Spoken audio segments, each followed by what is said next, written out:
Star प्रवाह वाहिनीची number 1 ला असलेली मालिका सध्या सोशल मीडियावर वाईटरित्या ट्रोल होत आहे। ही मालिका म्हणजेच ठरलं तर मग आहे। ठरलं तर मग ही मालिका सध्या पूर्णपणे भरकटलेली पाहायला मिळत आहे। नुकताच स्टार प्रवाह वाहिनीने या मालिकेचा एक प्रोमो शेअर केला आहे, ज्यामध्ये नागराजची 22 वर्षापूर्वी केलेल्या गुन्ह्यातून सुटका झालेली आहे, पण बायकोवर केलेल्या अत्याचारापासून तुझी सुटका होणार नाही असे प्रतिमा, सुमन आणि सायली म्हणताना दिसतात।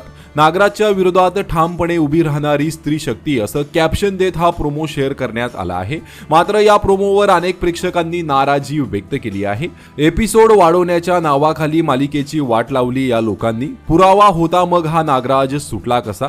मालिकेच्या लेखकाला आणि डायरेक्टरला जेलमध्ये टाका, म्हणजे ही मालिका पुढे जाईल। नंबर 1 ला मालिका आहे म्हणून तुम्ही काहीही दाखवत सुटलेत का? या लोकांचा मेंदू गुडघ्यात आहे का? या कासवाच्या गतीने मालिका सुरू राहिली तर सायली खरी तन्वी आहे हे सत्य बाहेर यायला या मालिकेचा दुसरा भाग काढावा लागेल। मालिका वाढवण्यासाठी काय ही फालतूगिरी लावली आहे असे म्हणत प्रेक्षक सध्या ठरलं तर मग मालिकेला ट्रोल करत आहेत। तर तुमची या मालिकेसंदर्भात काय प्रतिक्रिया आहे कमेंट करून नक्कीच सांगा। धन्यवाद।